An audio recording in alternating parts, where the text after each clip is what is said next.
Thank you so much. Thank you all for being here. My name's Kiyoko McCrae. I'm the Director of Documentary Programming and Filmmaker Labs here at the New Orleans Film Society. I am just overjoyed with all the filmmakers, all the people who've been here for the festival this year. It's really so gratifying to see you all in person, many of whom we've been meeting over Zoom for quite a long time. And so anyways, great to see you all here. Thanks for coming out. Yes, so let me briefly introduce our panelists today. So the panel today is Healing Informed Practices in Community Care in Documentary Filmmaking.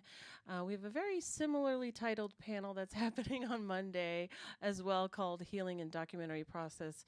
But, you know, we're very interested in how to look at making documentaries in an accountable and ethical way, and really interested today in exploring the various ways in which we're doing that. And, you know, acknowledging that we're also, this is something that as filmmakers, we're constantly in process, refining our own ways of doing this work that is really accountable and respectable and with care and healing in mind. So I am going to introduce our panelists today. We have Don Valadez, who's a filmmaker and, Director of Youth and Artistic Development Programs at BAVC Media. Bhawin Suchak, one of the directors of Outta the Muck, and also a member of the Documentary Accountability Working Group. And Veronica Rutledge, who's the director of A Place on the Edge of Breath. Thank you all for being here. I do also want to apologize before we get started. Veronica's film, A Place on the Edge of Breath, unfortunately, due to a technical difficulty, did not play today in the shorts block. Oh my gosh, what's the name of the block? I named it. I should know what it's called. The Closeness of You. It's really one of my favorite shorts programs. So I do hope folks try to catch that in the virtual cinema. It is really such a magnificent, beautiful film. We're also working to try to schedule a screening of that later on, probably Monday or Tuesday. So we will be sending out an email about that.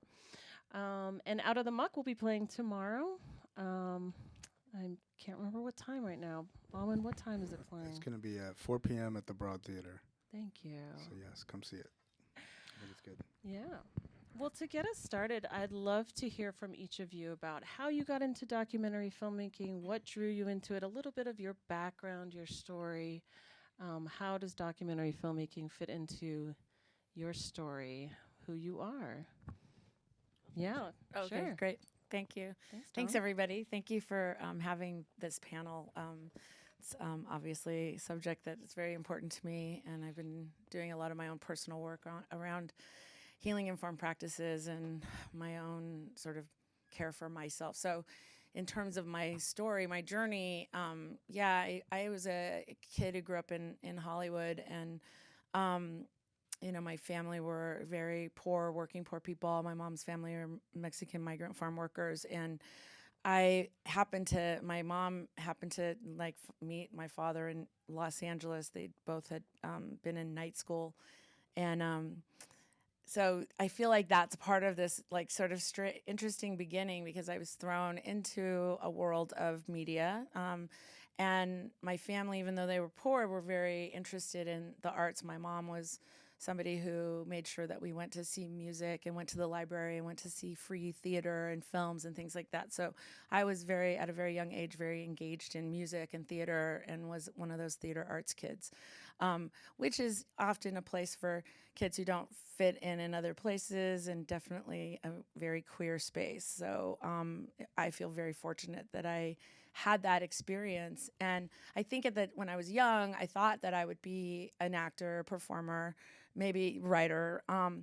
But as I became a young adult, I became had a more and more critical eye. I had a history teacher who really helped me look at history through a feminist lens, and helped me to see that some of the struggles that I saw in my own family, and the fact that people in my family, people who looked like my family, were not in mainstream media, that actually in some ways supported me in becoming an activist and getting pretty angry. So when I was able to go to college, I rejected the idea that I would be in theater or performing, other than as I felt like it was a kind of a privilege that rich white people had access to, just to be honest. And I instead became a strong feminist and was involved in a lot of organizing, community organizing, at the university and in my community, in the queer community, among things like we did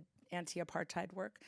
But I think as an visual artist, like if you are drawn to making art, it's very difficult to not make it. So my women's studies thesis for my bachelor's degree was a short documentary film I made called Hijas de Ramona, which is about my abuelita, my grandmother, and my mom, and my tias and my cousins.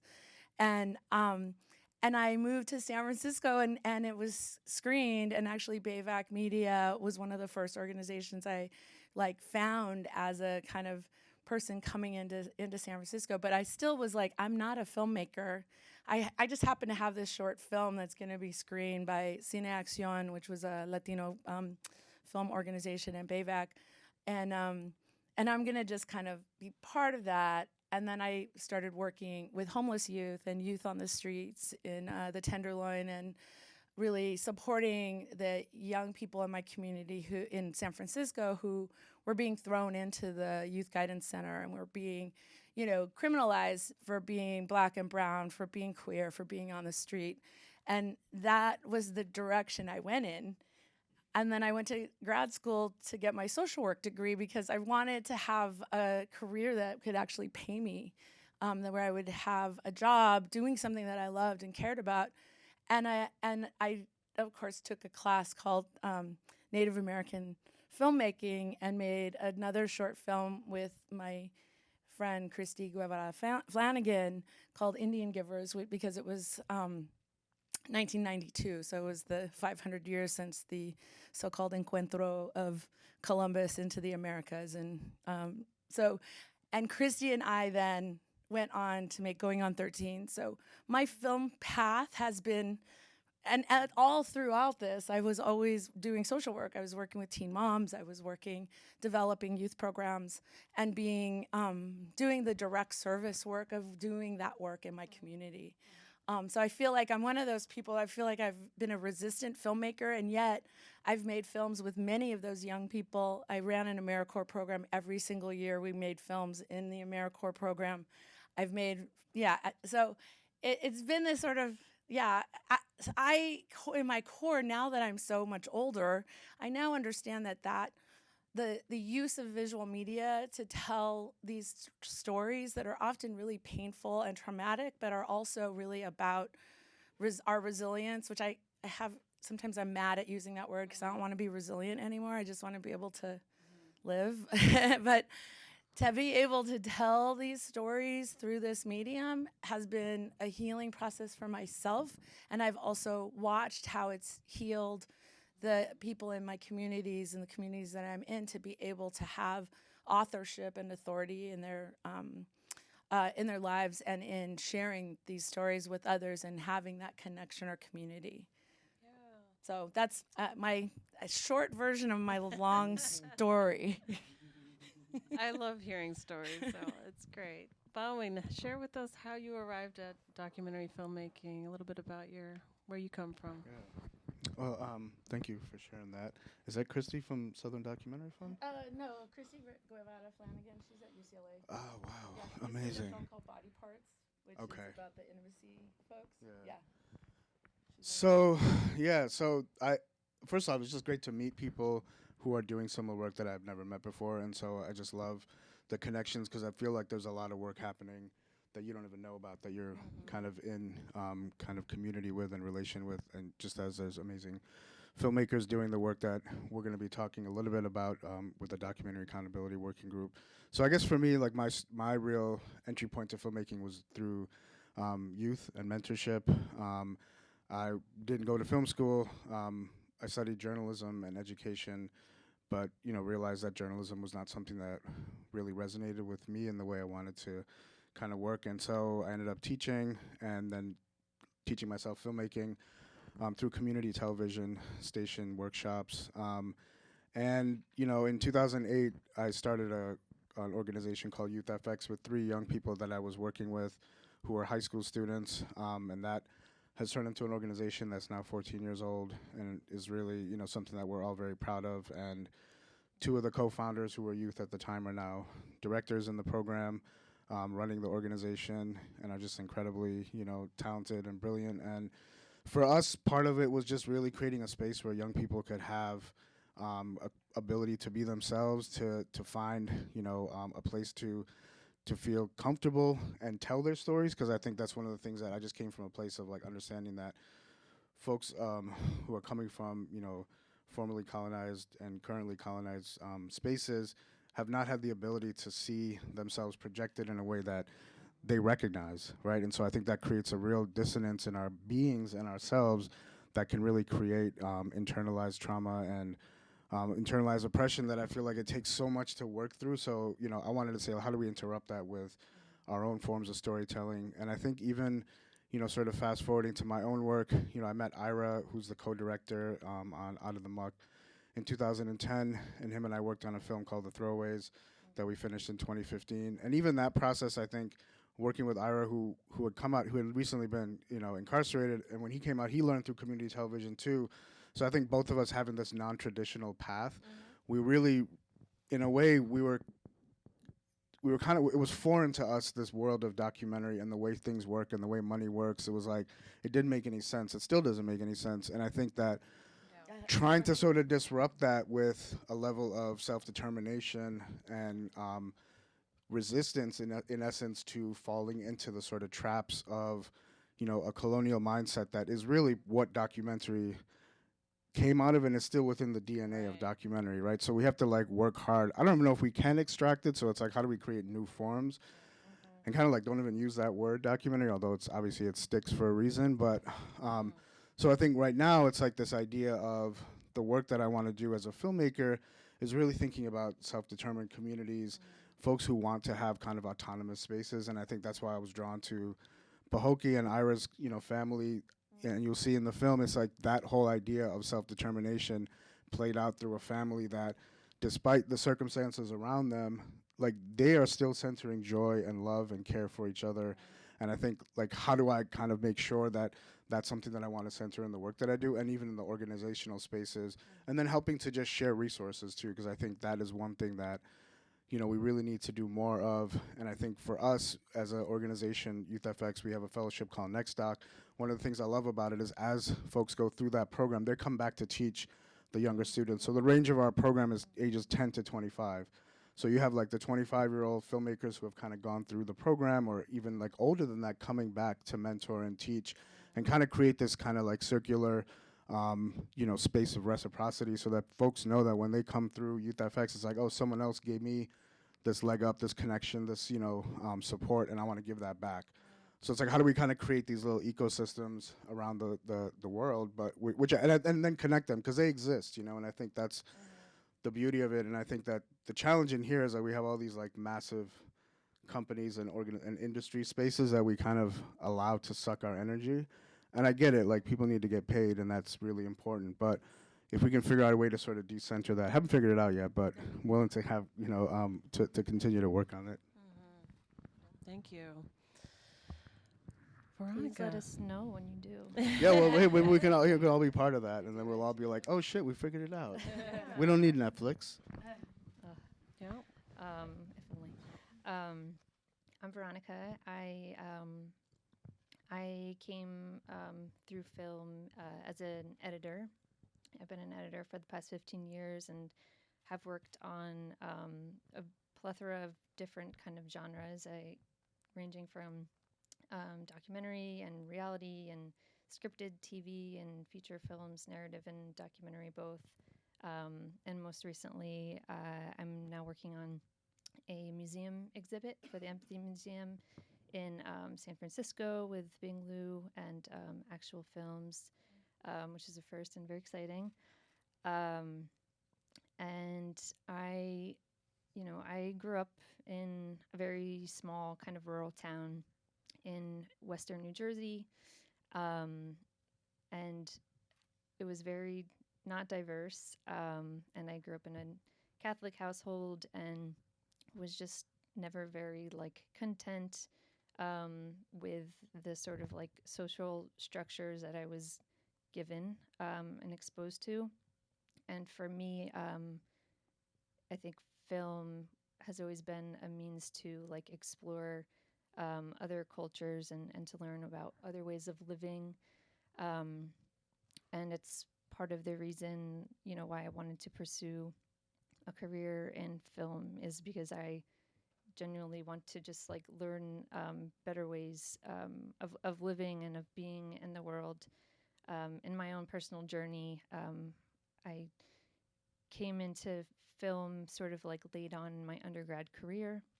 And my first short film was this sort of like hybrid documentary music video.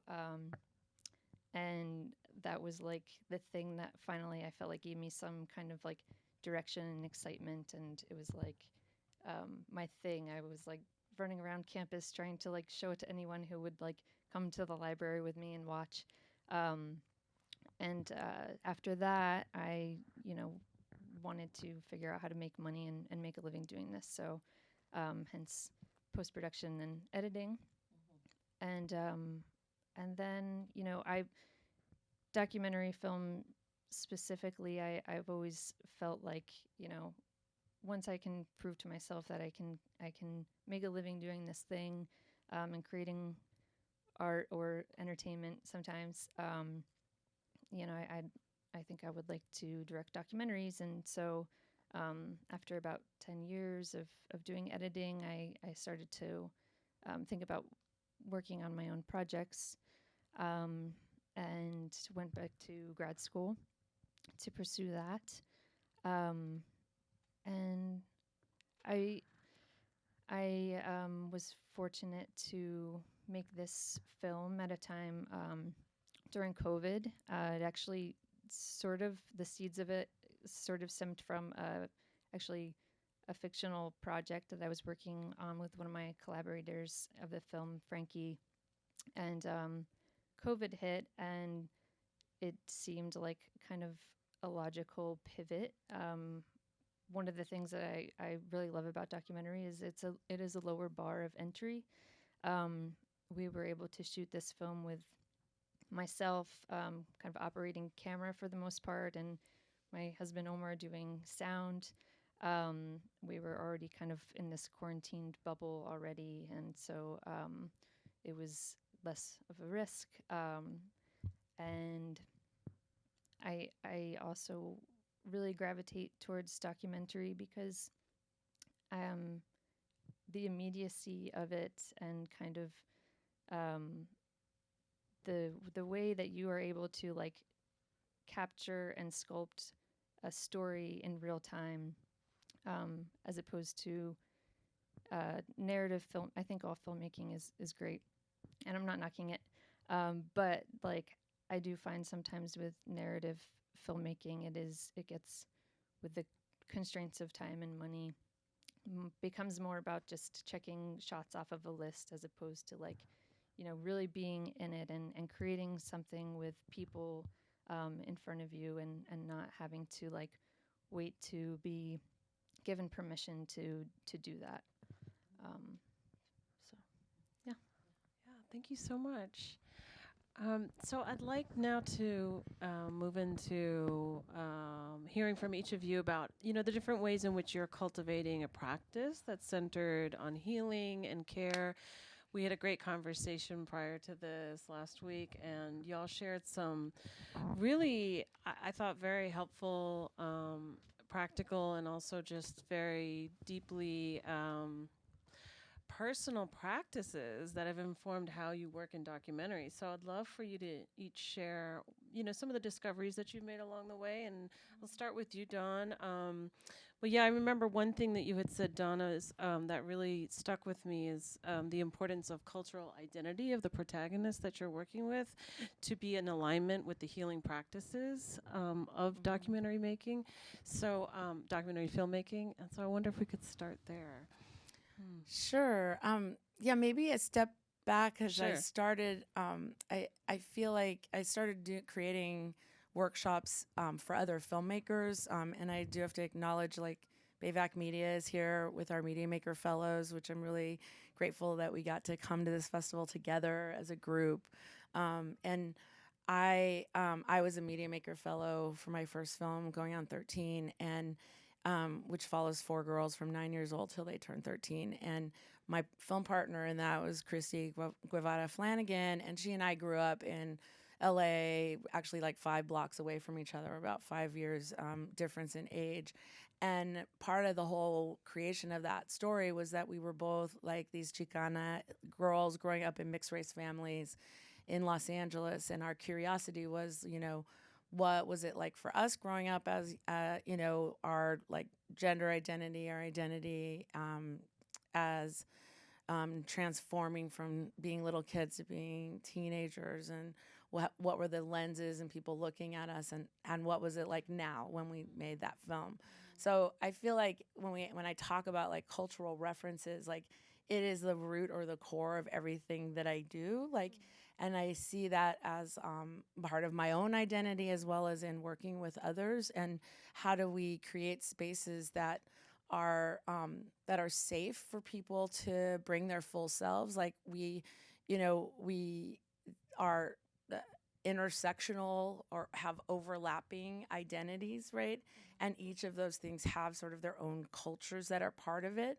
And I can't separate out those pieces from myself. Like I guess I could map it and be like, this is, but instead what I prefer to do is like, how do we create space for that so that we can have conversations with people and especially because a lot of my practice has been with young people, is how do I support young people in being able to talk about those identities in ways that influence them and are not just focused on the trauma, right? I mean, I love when you're talking about joy. Like to me, that's part of it too. Like often I've worked in spaces where young people are there because of something that has happened that was traumatic, but that's not the whole of who they are. So how do we create spaces that actually give space for people to talk about both the trauma, intergenerational trauma, historical trauma, but and trauma that's happening in that moment, but also what are the places of strength and resiliency and joy and beauty. So I feel like for me in creating some of the workshops like that I've done for filmmakers has been around kind of seeing our work. I know ecosystem is a term that's now getting used a lot, but sort of that 360 view, right? Like we are creators. Often we may be creators and subject or participant of the film, or we may be working with people who are participants. What's that relationship? What's the relationship between our crew in terms of watching and seeing and, documenting what's happening, or editing? I mean, I think editors are often forgotten as people who actually have to witness things over and over and over again. So what's that? And then what's the relationship between the completion of the film and then its audience? And we were talking briefly about that. Like, how does the audience then see it, witness it, and then get participate in the viewing of it? So that's been like sort of how my thinking around doing this work has kind of emerged. And I'm also like, my background's in social work. So I actually, I also understand like what's our kind of somatic or, what's happening in my body. How am I experiencing this? Is this something that, what are my behaviors that I've used in the past that maybe were dangerous to me, but were survival techniques that I had, and how can I change that? How can I model or do that for others? So in one of the workshops, one of the things I do ask people to do is kind of come up with like, who are like 3 people in your life that are not like your intimate partner and not necessarily your crew that you can call on to ask for support. And that's why these cohort models I think are so important for labs and things like that, because you can meet other filmmakers that you can talk to. And then I also ask people to look at kind of creating their own sort of mental health first aid kit. Like, we often take for granted that we need first aid, and that there are things that for each of us can help us kind of reground, be present. We can see when our bodies are reacting to something, and there may be things that we can do that can help us kind of get back in our bodies so that we can actually continue to do the work that we do. Because I do see people burning out, people harming themselves, people suffering. And I think definitely during the shutdown, people went into sort of deep isolation, and I've witnessed people having really severe kind of somatic and mental health crises. And what are the things that we can do both as like individually, but also as a crew, like as a squad or whatever, like in teams. So that's really been a lot of the work, and not just I guess one last part on the cultural pieces. Like, often it's easy for us to say, like, in the mental health kind of field, like, everyone should have a therapist, you should have like this therapeutic model. But actually, from our cultures we can actually sometimes go deeper into our cultures and find cultural healing practices that can be very, very helpful, whether that may be ritual, that may be starting with rituals, it may be working with indigenous healers from within our cultures or communities, can be working just in peer groups. So it doesn't have to be like somebody who's a clinical therapist, which are often can feel either not congruent culturally, or can also just be really difficult to access. So that's, to me, really one of the important things that have come out of doing this work. Thank you so much, Dawn. And that I wanted to recognize, we had another panelist who was supposed to be here, who really wanted to be here and couldn't make it last minute, Dr. Camila Rashad, who's the founding president of the Muslim Wellness Foundation, and has also been working with the Documentary Accountability Working Group that Bhawin is also a member of. And so I want to transition to you, Bhawin, and also to hear from you about like how you've been cultivating practices as a filmmaker, and also some of the work of the dog group. And one thing that actually really connects to what you were just saying, Dawn, that I was reminded of, when you had said that indigenous people of color, have been centering care in storytelling forever. But the industry hasn't. And I've been thinking about that for days, because I think that's so true. And so I'll just start with that thought, but feel free to share whatever you want about your practice. Well, thank you. I mean, I think that sort of jumping off of that point, I mean, I feel like that's where, and I see this a lot with younger folks, because we run a fellowship called Next Doc, and it's specifically for Black, Indigenous, people of color in documentary. And there's a lot of people that don't want to be they don't want to make documentaries. They don't want to be a part of this industry, right? So it's like one of the things that we try to foreground is, how do we move from that industry mindset to like this ecosystem mindset, which means that it's more inclusive. Like, it's inclusive of people in the community, it's inclusive of kids, it's inclusive of elders, it's inclusive of social workers and folks who are healers to be part of the storytelling process, so it becomes more expansive, And I think when we get stuck in this industry mindset, we get stuck in time, like how fast you have to make shit, like how you have to produce something for money, and it just completely shifts your mindset, And I think, again, everybody I know has to pay rent and eat and those kinds of things, so we need money, and but how do we think about also resource sharing and doing things in a more collaborative fashion in order to minimize some of the impacts of, capitalism and money as a disruptive force in us being able to kind of find that straight path to telling a story that allows us to kind of have the time and the space to also build in rest and regeneration, because I know that's something that when Ira and I were working together, Ira is not a traditional filmmaker. He didn't come from that space, and this is like his primary work. And it's very intense to tell your own personal stories, and that's part of what is woven into both the films that we made.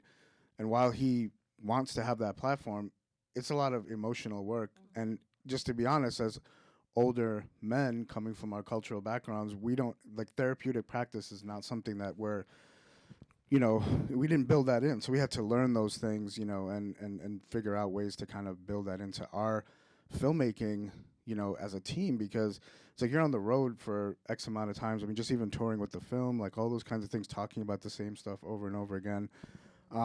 So anyway, so I think that when it comes to how I got engaged with the Documentary Accountability Working Group, which DOG is like the acronym, which has been really funny. It's DAWG.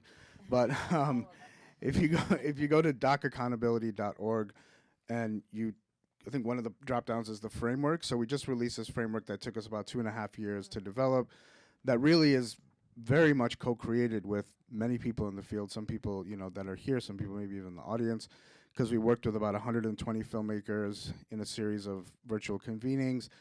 And also, I think one of the first times that I had engaged with people who were participants in documentaries who were not filmmakers, and what that experience was like. And it was very eye-opening to kind of notice the patterns of how, filmmakers work and produce in this particular industry space, because so much of it is based on this heightened sense of needing to get the story and kind of even the word. It's like the words like capture. It's like what footage did you capture? You know what I mean? Like these words, they have meanings. That's why we don't use the word subject to describe human beings who are in films, because subject is a very hierarchical term, and it implies a level of control over somebody. And so we prefer things like participant. Even characters, because people are characters. We're all characters, in some ways. But so I think like just thinking about that work with DOG was really amazing, and there's some brilliant people like Sonia Childress and Natalie Bullock Brown and Dr. Rashad and Molly Murphy from Working Films. And so it was interesting to have this diverse perspective of people that weren't filmmakers also.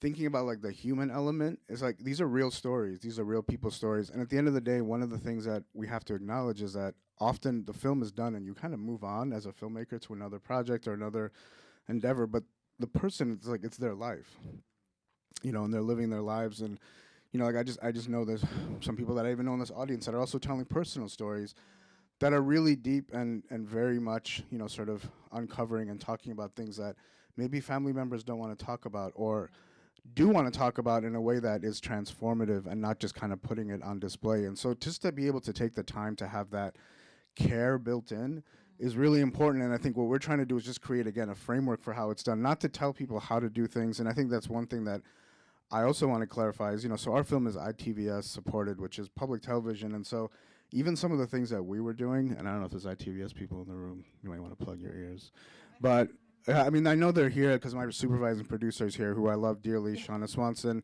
And we have these conversations all the time, because she says, Bhawin, you can't do that. You can't say that. She's like, well, you can do that, but you can't say it. Well, you can. So we're negotiating constantly, right? Because, like, it's just one good example is, like, after the end of every time we were shooting in Pahokee, we felt it was something that we wanted to do, was to have this really big cookout, because Bridget and her family and her son is a chef. They would just do these cookouts anyway. So we're like, yo, we can pay for the food. Why don't we just do that as like, and like that's just one small thing. But then we started realizing, well, we can give you location releases for filming at your house.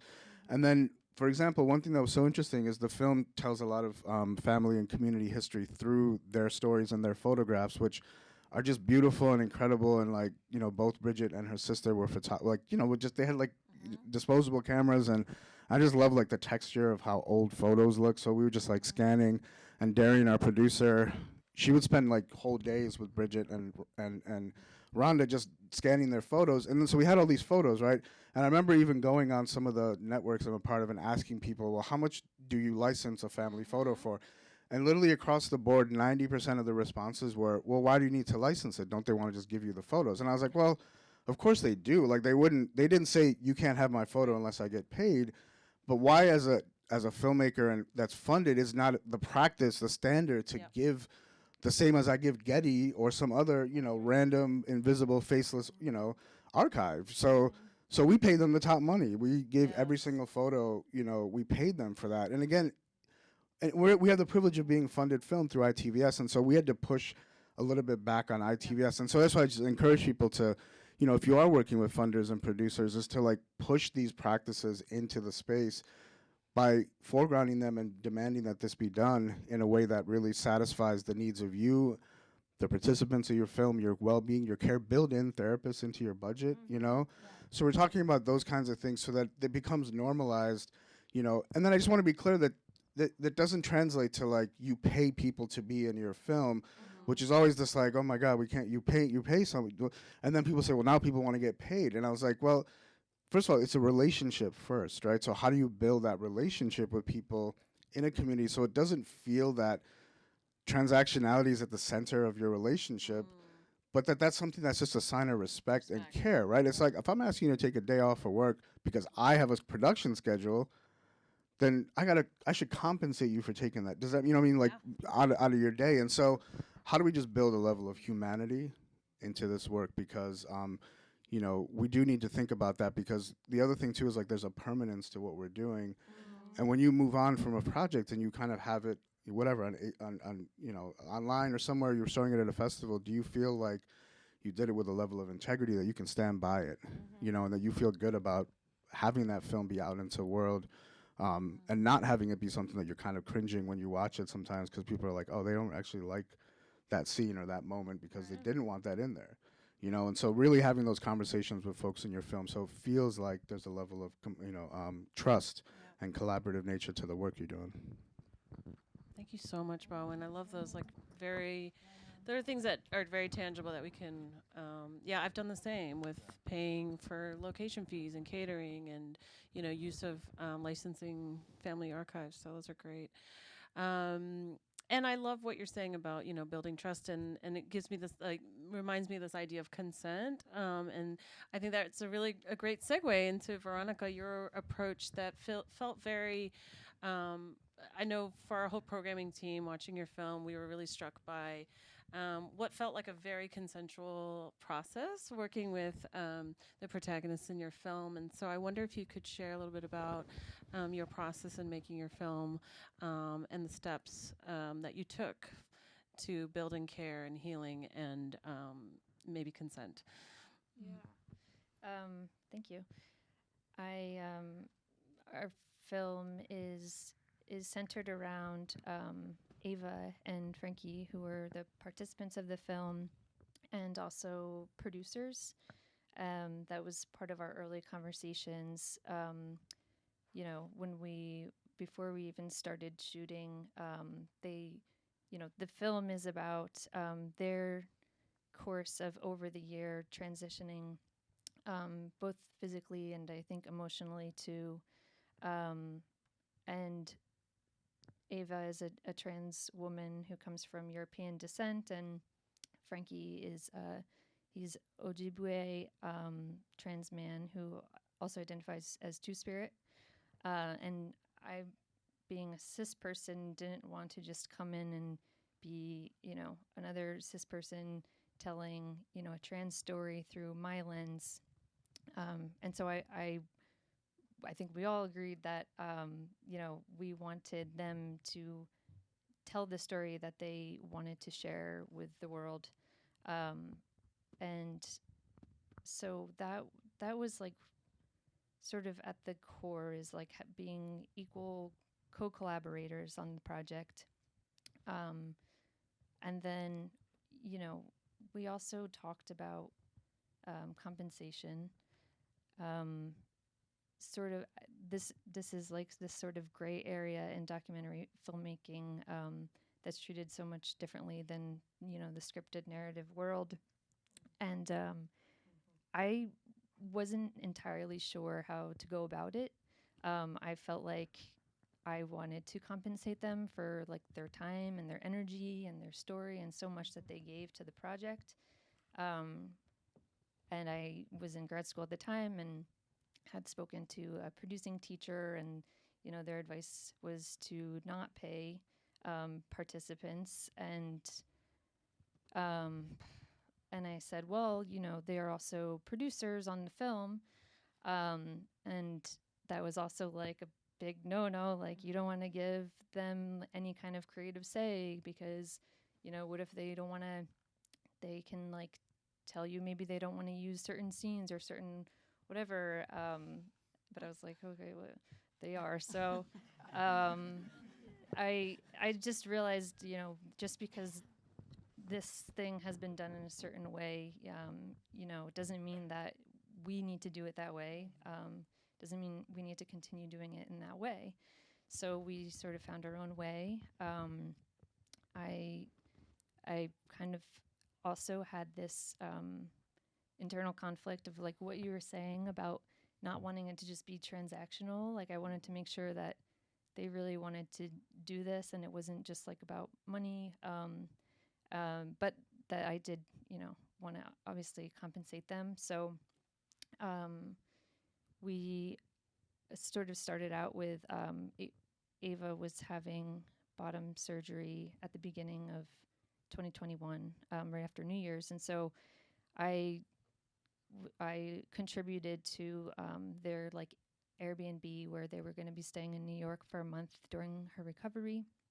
And then, so after we shot like for, our first day, we ended up getting a grant from If Then and Hulu, which was very fortunate and we're so grateful to have. It was part of a short documentary lab that they were doing.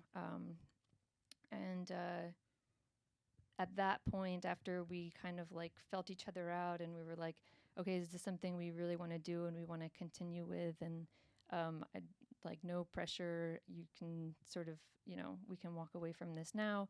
But we were all still like very much on board. And so then we had the conversation about compensating. And so we agreed to like a day rate. And so, they got compensated for each production day that we shot.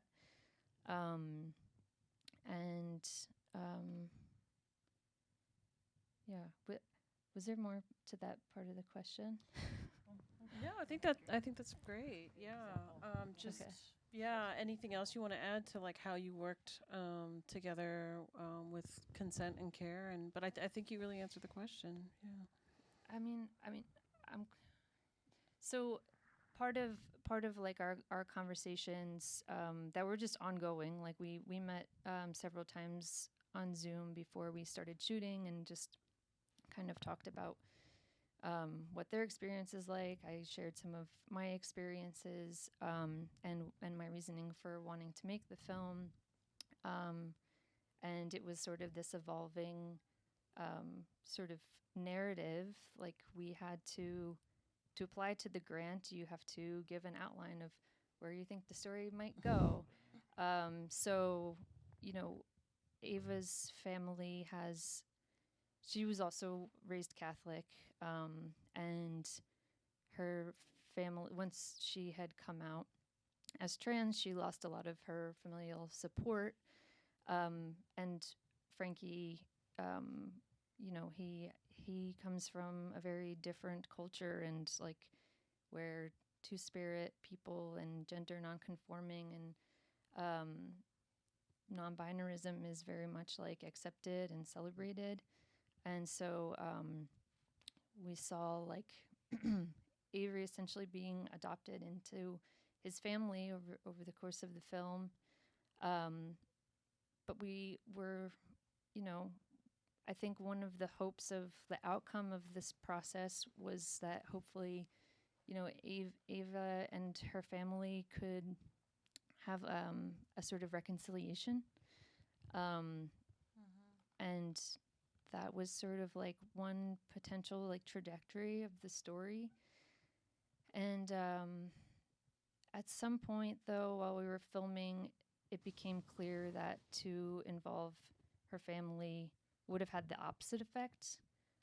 They just weren't ready, and she was working on her relationship with her mom, and I think to kind of force her into the project just felt like it wasn't something she was like totally into doing, and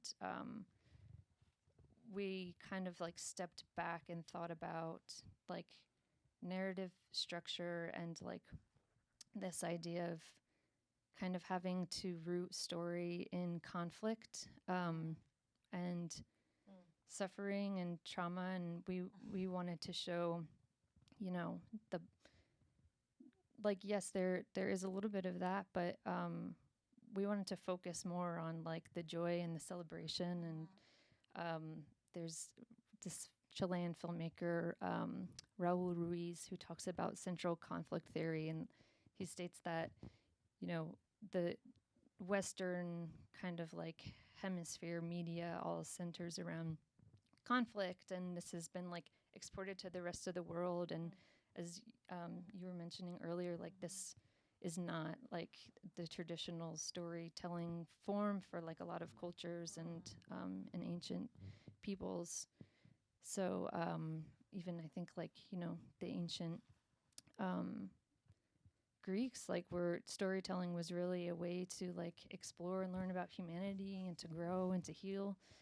And so we were thinking, you know, is it enough to just be able to like have these two amazing people share their story and their healing process, and we, you know, gained the confidence, I think, as we went, that like it was enough to kind of hold audiences' attention. There's this, do you guys know Ursula K. Le Guin?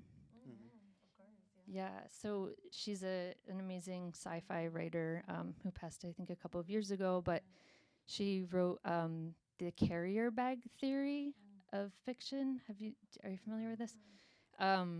So she's saying, like, you know, the first humans, like cavemen, you know, she posits that really the first like tool that humans had was the bag, or like a shell or something that they would use to like gather berries and nuts to be able to sustain themselves.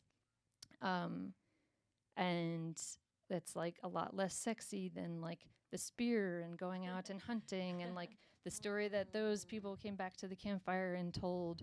You know, it's like our kind of action film equivalent today.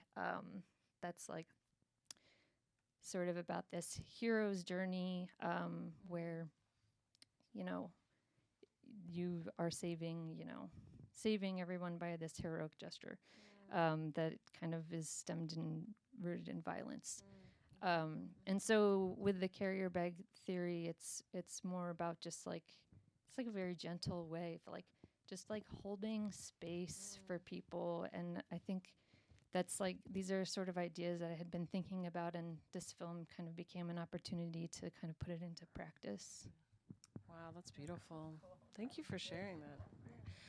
I'd love to open it up to the audience. But Dawn, it looks like you have something you want to... No, go for it. You just maybe, I mean, because we're talking about consent and stuff like that, and also about the storytelling piece. I mean, you know, making a film with people who are 9 and 10 years old, you know, like the concept of consent was really difficult. We asked for consent every single year with them and their families, but obviously as young people, it's hard. But one of the pushbacks we got back, it was an ITVS funded project too, was where's the central conflict? Why isn't there, like, what's the trauma that they're going to experience?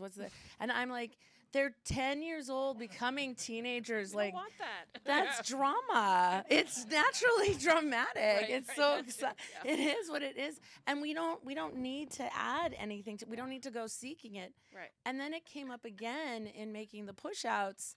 You know, Victor Rios, who's the central participant in the push-outs, he had been in a PBS-funded film called School Colors, and he almost didn't want to be in our film because he was like, hell no, F PBS. You know, the PBS people followed me around and didn't really get my consent as a 15-year-old and looked at me as a gangbanger, and that's what I was presented as. And they followed me around to see that I was going to get in trouble, and that's what they were looking for. How are you people different? You know, what are you doing that's different? And so it's this interesting, like, that to me is like where we're at in the documentary field. I think if documentary filmmakers are not asking these hard questions of themselves, like why am I the right person to make this film? What is the consent? How is consent built over time? Because it's not just that first moment, or, you know, maybe you've been talking for a few days or a month or 3 months, and it's not just that moment. It's also once the cameras start rolling. It's once you start editing. It's like you're building consent over time. And anyways, I'm thrilled about the what is carrier it? Bag theory. Carrier bag theory. I totally am that. I love that. It's beautiful. Yeah, and that reminds me, Don. So some of us were at Camden and saw Subject, the documentary film, and I kept thinking like I got to show this to anybody I want to work with. I think it's just a great primer in that way to be like, because it's really told through different people who've participated in various documentaries and their experience of it, and a lot of it is about lack of consent or building consent. So anyways, just wanted to name that. But I wonder if we have any, and they don't have to just be questions. I love also hearing reflections, things that are coming up for you in the audience, and we'll continue this conversation and kind of widen the conversation. Does anybody have anything they want to share or ask? Yes. Hello, my name is Rosita. I'm a filmmaker, and something you said, Bhawin, about not discarding people once the project is over and just moving on. I, of course, in a project, you have those relationships that you really establish, right? And those are the people that you would probably always stay connected to. And then there are other people, like, for example, when I'm doing a work for hire or a film that's not my own film, I have to like foster a relationship very quickly. And then, like, once that project's over, I don't really have the capacity even to, like, so what are some practices that you all are thinking about to remedy that, to, like, not discard people? Like, how do you check in? How do you maintain relationships with people you work with on projects? Yeah, for the work for hire stuff, I mean, you just got to move on and peace out. It's like, I got your email, I mean, for real in some ways, just because you can only have so much capacity for so many things. But I'm talking more about, like, your own films that you're the director of, the producer of, that you take time for. And you have a film screening. You got to plug that real quick. Casita made an amazing documentary. I have my Freedom Hill shirt on. You can't see it. But it shows on Monday night at 6 o'clock. The block short, Good Trouble. Yeah, Good Trouble. Yeah. Keep missing it every time we're in the same festival, but I've seen it. It's beautiful. But I mean, I think the one thing, like, for example, in Pahokee, I'll just use the example that Ira and I are trying to, and we've already done one program with a group of high school students. So this is the 100-year centennial of Pahokee being formed as a town, which was kind of like, serendipitous with all the delays it took. But one thing that we're trying to say is, like, how can we have some kind of a deeper impact? And obviously in this particular context, that's Ira's family, so the relationship's there. And now, I really am very close with some of them as well, and we're trying to develop a youth program to teach media and documentary storytelling. So hopefully you're going to bring Kai down there. We've talked about it ourselves because you're doing some youth work. But that's just, like, my space that I'm in, so, like, I understand the mechanics of how to create a program and some of the ways that it can be done, and I want to try and use my resources that I've brought to my own youth program and say, how do we kind of spotlight these smaller rural communities where there's incredible talent and young people are really amazingly, sort of creative and they're telling stories, but they just don't have the resources. But I think in a broader context, it's I think finding ways that you can be someone that can remain accessible to the person is really critical, right? So, because it's like things come up that you don't even know or predict or can feel. And, like, we've been checking in with them even lately. So Ira's going to so we're on the Southern Circuit as well, touring with the film. So Ira simultaneously is in Wilmington, North Carolina tonight, was in Nashville last night. And he's going to end up down in Florida doing a couple of screenings on there. And Bridget and Alvin, who are our two main participants, who are his niece and nephew, are going to be on those screening on that little part of the tour. And it's like just checking in with them around, how do you want to be involved? What are some things that we can do? And then being honest and realistic about the fact, too, that we don't have a lot of funding. Like, we never got impact funding. We applied for several impact grants and didn't get them. And so we're doing this all with whatever little bit of money we have left because, spoiler alert, when you get production funding, they don't want you to use that money for distribution. Which just boggles my mind because I'm like, okay, but there's just all these, like, rules that you have to kind of adhere to when you're getting funding.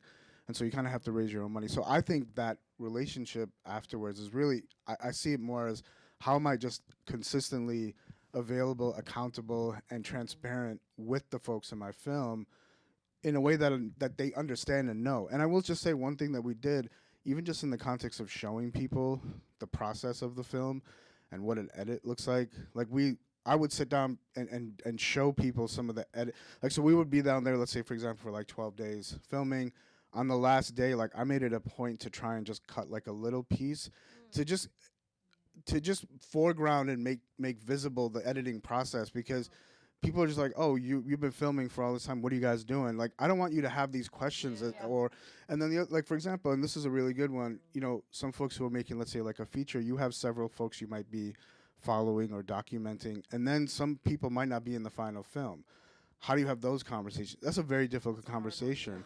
So it happened to us. We had this really incredible young person who was in our film, and he was mentored by Alvin, who's a coach in you know, in the film, and we followed him a lot and told his story, and he's this really incredible young man who's gone through so much, and has this beautiful baby now, and you know, and so we got to the point where it didn't fit in the story, you know, and so I had to have that conversation with him, and you know, we went back and forth and had several, because he didn't get it.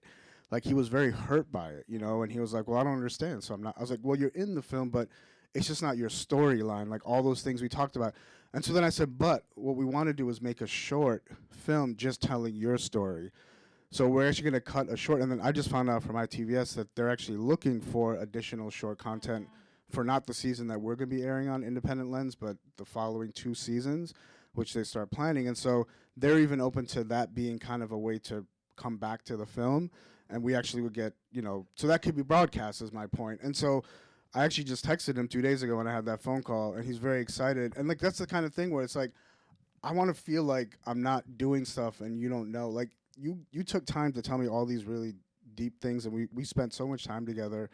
It just feels weird to walk away. And I also understand it's a capacity thing. Like, not everybody has a capacity for that. So it's not something folks should be beating themselves up over. But again, are you accessible? Like, if someone emails you, are you just going to be like, ugh, I was on that film 3 years ago, why are they emailing me? And not respond? Or are you going to be immediately responsive so that you can at least maintain that I'm accessible, I'm here, I'm a busy person, but you spent all this time, we spent this time together, and I feel, you know, like I want to respect you as a person and respond to you and be somebody that's, you know, accountable to you. Yeah, I just, and just to add on that, because I've totally had those experiences as well. And I mean, I've had young people come back to me and be like, I'm now making a film. Will you be a mentor to me? And I'm like, yeah, of course. Like, yeah, of course, whatever. But there's also the people sometimes in your film's participants who are like, that was great. We went on tour with you for a year, going all over the place. Yeah. I actually don't really want to. I'm good. I'm good. Yeah. Like, you know, I'm good. And you have to respect that as well, right? Like, I've definitely had young people. I actually, even Victor. You know, Victor's life story is in our film, in his books. His life's work is interrupting the school-to-prison pipeline and looking at the decriminalization of Black and brown young men. His story, he can't watch his story in our film anymore. Like, he watched it twice, and he's like, this is really good. I love it. But I can't watch it again. Like, it's too painful for me. So we actually do things separately. He'll often do like speaking engagements where he does stuff on his own. And then he'll say, yes, we'd love to have the film there, and the film comes separately at a different time. So, like, I mean, for me, that's like the height of consent, is like, what is that relationship? How much do you want to continue to engage? You know, where are those points of engagement? But being honest, like being as honest as possible as you can. Some of the footage in our first film, you know, we did a couple of different quinceañeras, and we cut that and gave that to the families as their, you know, for them. That's now their footage. That's their, but we cut it for them so that they could have something that they could share. So it's like, it's just a really to me, it's like a beautiful process of relationship with people, and that those relationships are different at different times, you know, but also don't beat yourself up. I love that. Yeah. Right. But that's good, letting go of the film too, so that they can do stuff with the film without you. That was really good to mention that, because I think that's really... Well, and people are doing a lot more of that stuff. I worked on a project called the Warrior Women Project, where they're actually collecting stories of indigenous women who were activists during the American Indian movement in the 70s and 80s, and these women are now, in their 80s and 90s. Some of them are passing away, and so they've created a catalog of all of these interviews and footage that they're giving first to the families, and then making decisions about who else could license that footage, and figuring out how to catalog that and how to make sure that that's available first to the families, because it's their family legacy. It's their family's home legacy that was taken by other documentarians or other filmmakers or other ways that these interviews happen. So I think there's some really good. We have the technology now, right, to catalog some of this stuff and create it in ways where people can then access it. So that's a whole other conversation, but really important, I think. I love it. So we have about 10 more minutes. Does anyone else from the audience, want to share or ask? I'm curious if you can talk about your practices around inviting your crew and collaborators into your mindset when you're starting out, if like it's a new person that you're bringing on. How do you orient them into what we're talking about? I can go. I'm big, like some of the people who are here in the Media Maker Fellows cohort knows that I'm really big on like community agreements and like coming up with agreements about working agreements and how we like setting some sort of ways that we work together. So I do that with crew. I often have that like at the beginnings of making of things, and those are living documents, right? So that we're assuming positive intent. We're creating environments of trust, which means that if I can't do something, I'm over capacity, I'm tired, that I need to be honest about that with people, that, so those kinds of things, so that when new people come on board, you can say, here's been sort of the framework of how we've been working together. And we, for you to be part of this, that's what we need from you as well. And then doing kind of check-ins around stuff like that. It's imperfect. For sure. It's totally imperfect, but it's one of my practices that I do. And asking what kinds of supports do you need? Do you want me to check in, or or will you just tell me when you need to step away, or when you need a break, or whatever? So and I'll jump in a little bit, because I'm also a filmmaker, and I think one thing I just want to point out is that when we don't have these conversations about what kind of set we want to have, people are going to default to what they've already done before, right? And we know that the industry is very toxic. So I think just recognizing that, like, we might even be defaulting to something that we don't want, but it's like what is ingrained is just to have that recognition, I think, is sometimes so important. I catch myself doing it all the time. It's like, well, I don't have to have an 8, 10, 12-hour day. That's insane. But like we default to that. That's just like one example. Yeah, such a big one, though. In order to make this budget work, and it's like, no, we don't have to work that way. So I don't know if y'all have other thoughts about how to bring in crew. Well, for this project, it was a very small crew, and they were people that I had worked with and kind of gone to school with and loved and just like trusted and kind of knew were already like-minded. And I think that's really important for life, just like being surrounded by the people who share similar ideas and philosophies on best working practices. And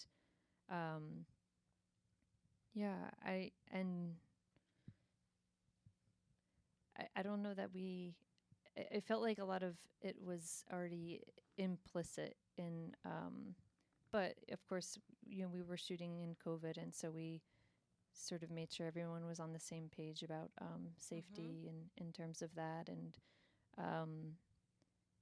we had an intern, my nephew came to help out for a weekend, and he did boom. And so,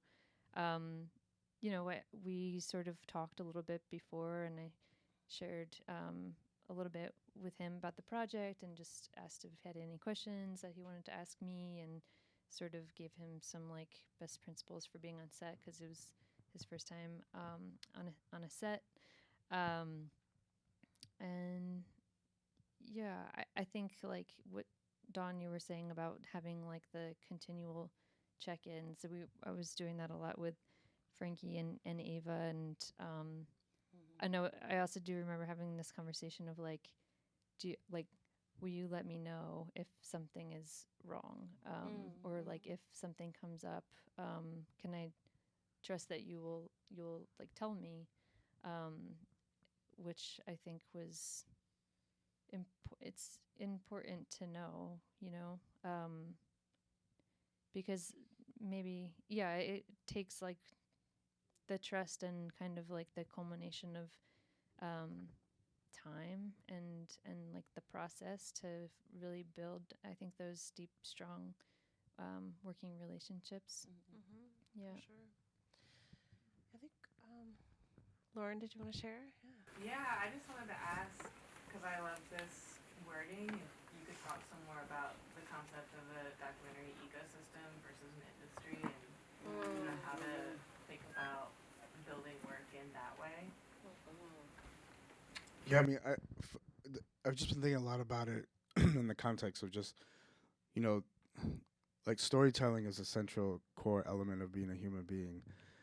Like we have the ability to, speak something into the world, and then we can share that, and then it can just kind of build upon itself. And I think that there's this idea that I really believe that anytime you're making a documentary, especially if it's in the context of the industry, it is extractive, period. It is. Like literally what you're doing is getting a story and you're making it for a particular thing and for money. And again, I'm not saying that it's horrible. We do it. Like I'm part of that as well. But the question then becomes is like, how does that affect the actual element of telling a story?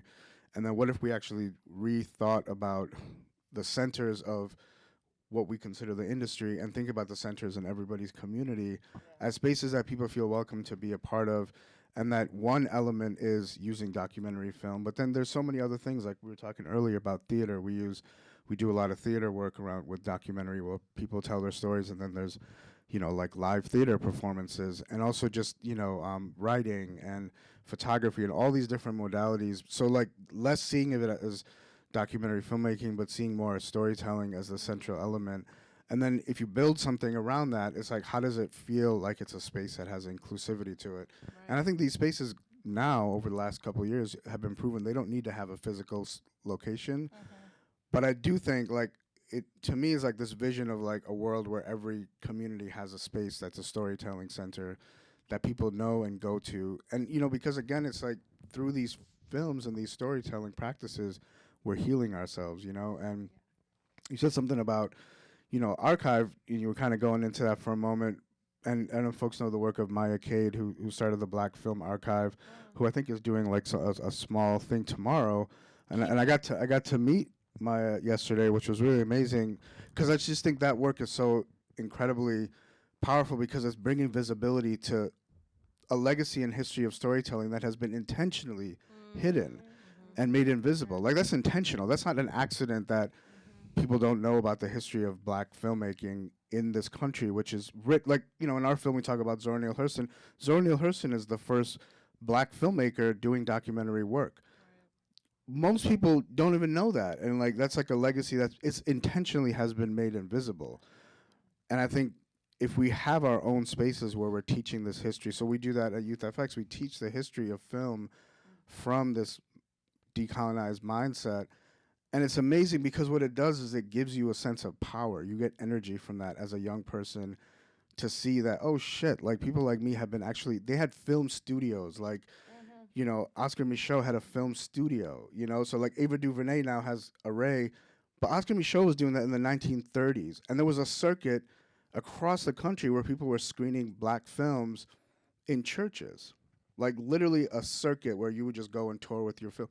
No one knows about this because it's all been hidden, right? So bringing that back up and then creating a space where that's shared with people as part of a framework to then elevate each other's stories is really powerful. And then I think it manifests in however you want it to, because it doesn't necessarily need to be film, but I just think this concept of, documentary filmmaking as like a job or an industry is kind of weird. Like it's just like a weird thing, but it exists, and we're here at a film festival. But you know, just as a construct, it is kind of awkward to have that be the only time that someone makes a film. Is like, oh, if I get paid and I get you know, and I know that's not the only time, but how do we create more work where it's not about even getting it out beyond your community? Like, you just do a little backyard thing. You know, one of my favorite screenings was our rough cut screening in Pahokee, which was a cookout because it was during COVID, and we had a pop-up screen. And it was like people were chatting throughout the whole film. Yeah.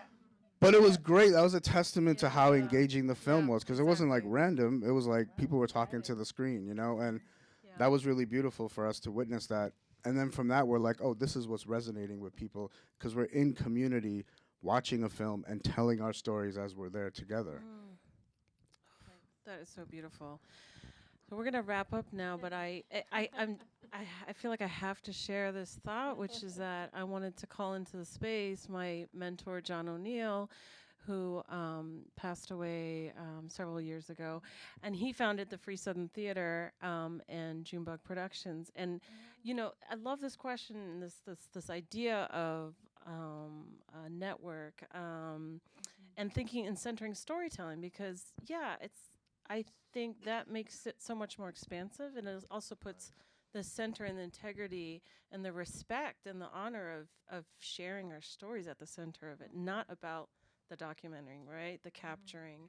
And so it makes me think about the work that he did all across the South, where they would do live theater in places where theater, you know, didn't formally exist, but like they would do these story circles after the live performances. And it was a way to then, it wasn't about a Q&A, right? About the performers talking. It was about, okay, how is this connect to your lives? Now let's hear your stories, right? And then that would feed into the theater that they would make. So just a big shout out to that amazing work of late John O'Neill. It is a healing practice, right? So, well, thank you so much to all of you. I really want to also thank Firelight Media, who's a presenting sponsor in Working Films. This has been such an amazing conversation, and we hope you continue to have these conversations throughout the festival. Thank you all for being here.